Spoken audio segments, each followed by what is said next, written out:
अंधेरे में तीर मत चलाइए कि लग गया तो लग गया, मैं बहुत अच्छा हूँ, मैं बहुत अच्छी हूँ, मैं बहुत सीधी हूँ। सारा मतलब सॉल्व करती थी, रिवीजन करती थी कुछ साल के पेपर, कुछ मतलब उसमें से इम्पोर्टेंट देख के।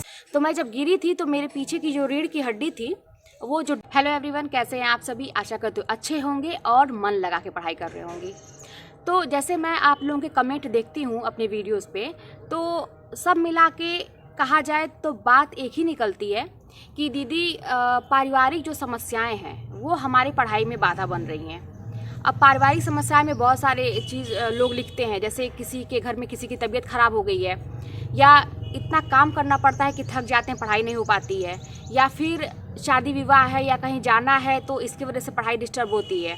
तो कुल मिला के यही रहता है कि पारिवारिक समस्याएं हैं, परिवार के लोगों की वजह से, या किसी ने कुछ कह दिया या कुछ भी है तो हमारी पढ़ाई नहीं हो पा रही है। तो इसके लिए क्या करें?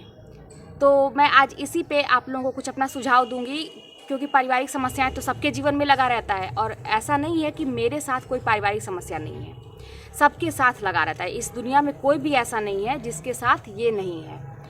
तो क्या करें? अब इस पे अगर मैं कहूँ कि जो पारिवारिक समस्याएं हैं ना, ये आती जाती रहती है, कभी कुछ आएगा तो कभी कुछ आएगा, कुल मिला के कुछ ना कुछ लगा ही रहेगा। तो इसमें हमें क्या करना चाहिए? अब मैं एक छोटा सा उदाहरण आपको बताने जा रही हूँ। उदाहरण बताने से पहले एक चीज़ और जान लीजिए। जैसे जब आपको लगे ना कि आपकी स्थिति बहुत ख़राब हो गई है और आपके हाथ से बाहर निकल गई है, चाहे वो आपकी शारीरिक समस्या हो, जैसे आप ही बीमार रहते हैं, जैसे बहुत सारे लोगों के ऐसे भी कमेंट आते हैं कि दीदी मैं ही बहुत बीमार रहती हूँ या रहता हूँ, तबीयत बहुत ख़राब रहती है। तो मान लीजिए ऐसी स्थिति रहे जो आपके हाथ में नहीं है, या पारिवारिक समस्याएं कुछ ऐसी हैं जो आपके हाथ में नहीं है और लगे कि अब कंट्रोल के बाहर है, कुछ कर नहीं पा रहे हैं चाह के भी, तो उस समय क्या करना चाहिए? तो कुछ चीज़ें ना देखिए, जो पॉजिटिव थिंकिंग होती है, जो सभी लोग ये कहते हैं, आप सबका सुने होंगे कि अच्छा सोचिए अच्छा सोचिए। हालांकि ये अभ्यास कठिन है, अभ्यास करना कठिन है, लेकिन अगर जो कर लिया वो सफल हो गया तो कैसे फिर करेंगे इसको? तो जैसे जब पारिवारिक समस्याएं आती है ना, तो जैसे मेरी लाइफ में क्या हुआ था, एक बार बहुत पहले की बात है, 3-4 साल पहले की बात है। मैं छोटा सा उदाहरण बता रही हूँ कि मैं सीढ़ियों से गिर गई थी और उस समय भी मैं पढ़ाई करती थी, तो ये था, और जॉब भी करती थी। तो पढ़ाई की तो बात उतनी नहीं थी, लेकिन जॉब की बात थी कि मैं नौकरी करती थी, और प्राइवेट स्कूलों में आपको पता ही है कि छुट्टी वगैरह नहीं मिलता है ज़्यादा। तो मैं जब गिरी थी तो मेरे पीछे की जो रीढ़ की हड्डी थी, वो जो डिस्क होते हैं ना, वो डिस्टर्ब हो गया था, वो ऐसे मतलब दब गया था वो। तो उसमें एक नस जो जाती है पैरों की शायद, तो डॉक्टर ने कहा कि अगर आपका थोड़ा सा भी मतलब और हुआ होता तो आपका पैर काम नहीं करता, मतलब बहुत थोड़ा सा बाल में बची थी। तो कहे कि आपको 1.5-2 महीने आपको बेड रेस्ट पे ही रहना है, अपने पैर को ज़मीन पे नहीं रखना है, नहीं तो आपके लिए रिस्क है। अब ऐसा तो कह दिया, छुट्टी भी मिल गई मुझे 1 महीने की कि जब ठीक हो जाना तभी आना, लेकिन बात वही है ना कि डर लगा रहता है कि अब इसके बाद पता नहीं रखेंगे कि नहीं रखेंगे, बहुत सारी चीज़ें होती हैं। अब डॉक्टर ने जब ऐसा कहा कि आपको बेड पर से उतरना ही नहीं है, मुझे ये चीज़ बड़ा ख़राब लगा कि ऐसा तो नहीं मैं मतलब होगा इस मतलब अभी से कि मैं बेड पे आ जाऊं और सारी चीज़ें मतलब कुछ कर ही ना पाऊं, अपना पैर ही ना रख पाऊं। तो मैंने बात मतलब डॉक्टर की तो उस समय हाँ हाँ कर दिया, लेकिन अपने घर में मम्मी से कहा कि मम्मी कोई दिक्कत नहीं, मैं धीरे धीरे ही लेकिन अपना छोटा मोटा काम जो है वो मैं करूँगी। तो घर पे भी लोग एग्री नहीं हो रहे थे, लेकिन मैं पकड़ पकड़ के धीरे धीरे किसी तरह से, मान लीजिए नहाना है या कुछ भी है, तो मैं जाती थी, अपना काम करती थी, और थोड़ा थोड़ा चलने का भी प्रयास करती थी कि ऐसा ना हो जाए कि एकदम से मैं बेड पे ही आ जाऊं, क्योंकि मेरा मन ही नहीं मानता था। दवा खा ही रही थी, लेकिन एक चीज़ था कि मैं, जैसे मेरे अंदर शुरू से मैं कहूँ ना कि मैं जो ये कोई परेशानी आती है ना, उससे बहुत जल्दी निकलने का प्रयास करती हूँ कि आ तो गई है परेशानी, अब इससे निकले कैसे, ठीक कैसे हूँ। तो शायद यही रवैया कहा जाए ना कि मैं बहुत बड़ी बड़ी परेशानियों को मैंने झेल के आगे मैं निकली हूँ। तो उस समय भी जब मैं दवा खाती थी तो मैं रोज़ यही सोचती थी कि मैं ठीक हो रही हूँ, मैं ठीक हो रही हूँ, और रोज़ अपने आप में भले ही पेन होता तो क्या, लेकिन ये मैं समझती थी कि मैं ठीक हो रही हूँ, दवा असर कर रही है, मैं ठीक हो रही हूँ, पहले से बेहतर है। और वाकई में भाई जैसे जैसे रेस्ट करेंगे, दवा खाएंगे तो बेहतर तो होता ही है, लेकिन उसको फील करना, उसको महसूस करना, उस सोच को ले आना।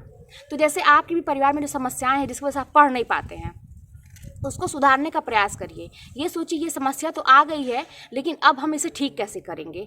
और महसूस करिए कि दिन प्रतिदिन, जैसे कल का दिन मेरा थोड़ा सा नहीं अच्छा था, लेकिन आज का दिन मेरा अच्छा है, पहले से बेहतर है, मेरी लाइफ पहले से बेहतर है। ठीक है। जब जैसे पढ़ाई भी आप लोग करते हैं तो आप लोग क्या कहते हैं कि समझ में नहीं आता है, याद हो जाता है, याद नहीं होता है, समझ में नहीं आता है, मतलब दिमाग हम लोगों का बहुत वीक है, ऐसा कुछ अगर आपको लगता है तो अपने दिमाग को या अपनी कोई समस्या को बड़ा मत बनाइए। आप हमेशा यही कहिए कि अच्छा है, हो रहा है, मुझसे हो रहा है। जब आप कुछ पढ़ते हैं ना तो आप देखेंगे ज़रूर, ऐसा तो है नहीं कि आप कोई चीज़ को 5-6 बार पढ़ेंगे तो आपके दिमाग में कुछ भी नहीं घुसेगा। तो आप उस चीज़ को फील करिए, महसूस करिए और अपने आप को वो चीज़ बताइए, अपने दिमाग को वो बताइए कि हाँ हो रहा है, मुझसे अच्छा हो रहा है। वो तुलना करिए कि पहले क्या था और अब क्या है। 1% ही सही, अगर 1% भी आपकी जो सुई है ना आगे की तरफ खिसकती है कि हमको याद हो रहा है, या आपकी पारिवारिक समस्या कोई भी है, थोड़ा सा भी बेटर होने का अगर चांस रहता है तो आप तुरंत उसको महसूस करिए कि नहीं हो रहा है, नहीं अच्छा हो रहा है, पहले से अच्छा हो रहा है। और नहीं हो रहा है तो मैं इसको अच्छा करूँगी, मुझे ही करना है, कैसे करूँगी, दिमाग दौड़ाइए। और हर एक प्रॉब्लम का सलूशन होता है। तो देखिए ये भी एक तरीका है ना कि हम ये हमेशा सोचें कि हम अच्छा कर रहे हैं, अच्छा मेरा दिन पर दिन मेरा अच्छा हो रहा है। आप देखेंगे ना कि आपकी यही सोच कुछ ही दिनों में आपको एकदम आपकी सब प्रॉब्लम, कुछ प्रॉब्लम ऐसी होती है जिसमें टाइम लगता है, लेकिन कुछ प्रॉब्लम ऐसी होती है ना कि जो जल्दी जल्दी आपकी ख़त्म होने लगती है। तो ये करके देखिएगा कि फील करिए कि अच्छा हो रहा है, अच्छा हो रहा है, ज़रूर होगा। और ये कहीं सुनी बातें नहीं हैं, ये चीज़ें मैंने की हैं। मैं आपको वही चीज़ें बताती हूँ जो मैंने खुद अपने जीवन पे आजमाया है। और यही सब कर करके ना आप लोगों को मैं बताऊँ कि मैं यहाँ तक हूँ। यही सब कर करके अपने आप को मोटिवेट कर करके। प्रॉब्लम तो बहुत है, इतनी प्रॉब्लम है कि मैं आपको बता ही नहीं सकती। इतनी बड़ी बड़ी प्रॉब्लम है, कुछ ऐसी प्रॉब्लम है कि मैं बता ही नहीं सकती, और बहुत मैंने झेला भी है। लेकिन उसके बाद उसको सोचना नहीं है। आज अगर मेरा अच्छा है तो पुरानी चीज़ को मैं हाँ, एक कमेंट और आया था इसी बात में मैं कहूँ कि पुरानी बातें जो है ना भुलाना बड़ा मुश्किल होता है, ये भी एक कमेंट था। तो मैं बताऊँ ना कि मेरे साथ तो ऐसी ऐसी यादें हैं, ऐसी ऐसी चीज़ें हैं जिसको भुलाना वाकई बहुत मुश्किल है। लेकिन अगर आप खुद सोचिए कि अगर उसी को हम याद करेंगे तो क्या आने वाला जो समय है या जो वर्तमान हमारा चल रहा है ये सही नहीं होगा। तो आपको ज़बरदस्ती कुछ चीज़ों को भुलाना ही पड़ेगा। आप अगर आपका आज अच्छा है तो पुरानी चीज़ को याद करने से क्या फ़ायदा। तो इस तरह से अपने आप को पॉजिटिव रखिए, सकारात्मक की दिशा में ले जाइए कि मेरा जो कल था, पास्ट था, जैसा भी था ख़त्म, लेकिन आज मेरा अच्छा है तो आगे भी अच्छा होगा। तो पुरानी चीज़ इसी तरह से करके हम अपने दिमाग से निकालेंगे, ठीक है। तो ये तो थोड़ी सी ये हो गई ना कि जो पारिवारिक समस्याएं बाधा बनती है हमारी पढ़ाई में।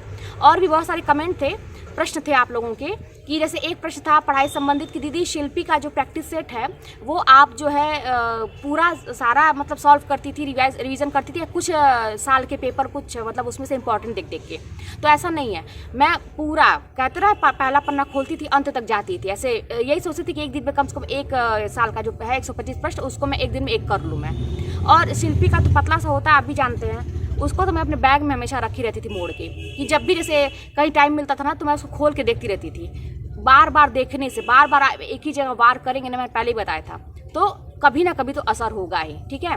तो हमेशा उसमें से कुछ मिसप्रिंटिंग भी है, ध्यान दीजिएगा इस बात का, लेकिन हमेशा वो मेरे बैग में मेरे घूमता रहता था। कहीं भी मैं जाती थी उसको लिए रहती थी। जब भी लगता था कि फालतू में टाइम वेस्ट हो रहा है कुछ है तो उसको खोल के मैं एक एक क्वेश्चन देखती रहती थी, ठीक है। तो इस तरह से मैं सारा करती थी, ऐसा कुछ नहीं है कि जो मतलब कुछ देख के करती थी। और एक प्रश्न था कि दीदी मैं कहाँ से हूँ, कोई और स्टेट से हूँ, और आपने जो बुक बताई है क्या वो वहाँ पे लगेगी। तो देखिए मैं तो और स्टेट का नहीं जानती हूँ, आप लोगों को पता ही है कि मैंने पहली बार में ही निकाला था और मैं अपनी ही किताब पढ़ी थी। और मैं बस यही सोचती हूँ ना कि जिस काम में हाथ डालूँ उसको फाइनल करके रखूँ। बार बार एक ही जगह घुरचना जिसको कहा जाता है हम लोग की भाषा में, वो सही नहीं है। तो मुझे तो बहुत आइडिया नहीं है कि आपके स्टेट में क्या सिलेबस है। तो अगर आपको ये पता करना है कि जो मैंने बुक बताई है उसका सिलेबस सेम है कि नहीं, मिलेगा कि नहीं, तो पहले आप अपने स्टेट का जो है सिलेबस निकलवाइए और उसको ले लीजिए और शॉप पे जाइए। अगर वो बुक आपको मिलती है तो मिला लीजिए कि वो चीज़ें हैं कि नहीं उसमें हैं, उसके हिसाब से आप जान सकती हैं कि वो बुक है कि नहीं, ठीक है। अच्छा हाँ, एक आया था कि दीदी जो ये है सफलता का मूल मंत्र सबका अलग अलग होता है और सबकी सफलता की कहानी भी अलग अलग होती है, सब व्यक्ति अलग अलग होता है। तो बात तो एकदम सही है, यही तो मैं भी कहती हूँ कि सभी व्यक्ति अलग अलग हैं, सबकी समस्या अलग अलग है, सबका जीवन अलग अलग है, फिर किसी से कंपेयर क्यों करना। सफलता का मूल मंत्र लेकिन जो मैंने दो बताया है, एक हार्ड वर्क बताया था और एक ये बताया था कि अपने आप को जानना। तो जब तक अपने आप को जानने का मतलब ये है कि आप अपनी समस्या को, अपनी प्रॉब्लम को, वही चीज़ मैं बता रही हूँ कि आपकी प्रॉब्लम अलग है, उसको जानिए कि आपका जीवन क्या आपसे मांगता है, क्या डिमांड करता है, दूसरों को देखा देखी नहीं। और हार्ड वर्क आपको हर परिस्थिति में, चाहे कोई भी चीज़ हो, आपको हार्ड वर्क हर जगह काम आता है। जो बहनें मेरी गृहिणी हैं, उनको भी तो देखिए हार्ड वर्क नहीं रहता है। हम औरतों को तो बाहर का भी काम में हार्ड वर्क करना है, घर पे भी काम हार्ड वर्क करना है, और जो नहीं करता है वो कहीं खपता नहीं है। कहते हैं ना, हम लोग के गांव में क्या कहा जाता है कि चाम नहीं प्यारा होता है, काम प्यारा होता है। तो जो काम करता है उसको सब पूछता है।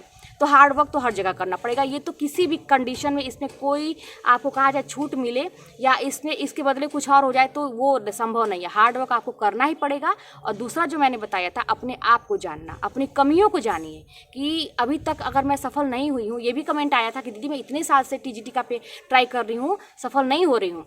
तो यही मैं कही थी कि बैठ के अपने बारे में सोचिए, अपने आप पे काम करिए, क्यों नहीं सफल हो रही हूँ, क्या कमी रह जा रही है, कहाँ गलती हो रही है, उस पर काम करिए, अपनी कमियों पे। क्योंकि आपसे बेहतर आपको कोई नहीं जानता है, दूसरा नहीं बता पाएगा।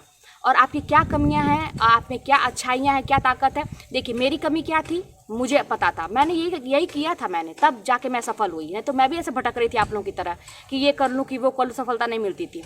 तो मेरे अंदर क्या कमी थी मैंने जाना। मेरे अंदर ये सबसे बड़ी कमी थी कि मैं भूलती बहुत ज़्यादा हूँ। मुझे इतना तो मालूम था कि मेरा दिमाग बहुत तेज़ है और मैं कर लूँगी, मैं अगर चाहूँ तो कर लूँगी। जिद्दी थी मैं शुरू से।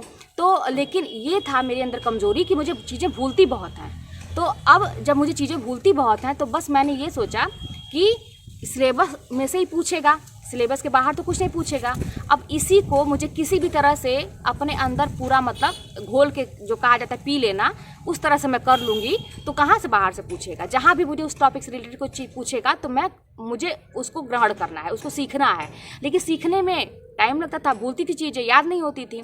तो जहाँ पे जो लोग शार्प माइंड के हैं, दो बार पढ़ते रहे होंगे, तो वहाँ पे मैं 10 बार पढ़ती थी। और आज भी वही है कि मुझे भूलने की बीमारी है, तो मैं रिवीजन पे ज़्यादा जोर दी। इसीलिए आप लोगों को मैं कहती हूँ रिवीजन करिए।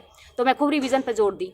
तो इस तरह से करके ही ना, देखिए ये छोटी छोटी चीज़ें ही वर्क करके आप अपने ऊपर काम करेंगे और सफलता प्राप्त करेंगे। बार बार मैं कहती हूँ, सफलता प्राप्त करना कोई बहुत ऐसा काम नहीं है कि आप कर ही नहीं सकते हैं। बस चीज़ों को समझिए, सीरियसली लीजिए। अंधेरे में तीर मत चलाइए कि लग गया तो लग गया, मैं बहुत अच्छा हूँ, मैं बहुत अच्छी हूँ, मैं बहुत सीधी हूँ, तो मेरे साथ भगवान जो है कृपा कर देंगे। अपने आप चीज़ें कभी कभी हो जाती हैं, भाग्य मेरा साथ देगा। बार बार मैं कहती हूँ कि जब तक मेहनत आपकी नहीं रहेगी, ना भाग्य साथ देगा, ना ईश्वर साथ देंगे, ना दुनिया का कोई व्यक्ति साथ देगा। तो आपकी मेहनत होनी चाहिए आपके साथ, और अपनी चीज़ों को समझिए। अपने आप खुद आप सक्षम है, आपके अंदर सब कुछ समाहित है। एक मनुष्य का जीवन जो कहा जाता है ना, मनुष्य बड़ा अनोखा प्राणी है। हम लोग अपनी शक्तियों को समझते नहीं हैं। अपने माइंड का थोड़ा सा यूज़ करिए, अपने ऊपर काम करिए, करके देखिए, घर परिवार भी मैनेज कर लेंगे और अपना जीवन भी मैनेज कर लेंगे। तो चलिए मिलते हैं नेक्स्ट वीडियो में। कोई भी बात होगी तो कमेंट के माध्यम से बताइएगा। मुझे टाइम नहीं मिल पाया है कि मैं आप लोगों के कमेंट का रिस्पॉन्स करूं, लेकिन मैं जल्दी ही करूंगी। तो चलिए मिलते हैं नेक्स्ट वीडियो में। हाँ, वीडियो पसंद आए तो लाइक करिएगा, चैनल पर नए हैं तो सब्सक्राइब करिएगा और शेयर भी करिएगा ताकि और लोगों को भी फ़ायदा हो। तो चलिए मिलते हैं नेक्स्ट वीडियो में।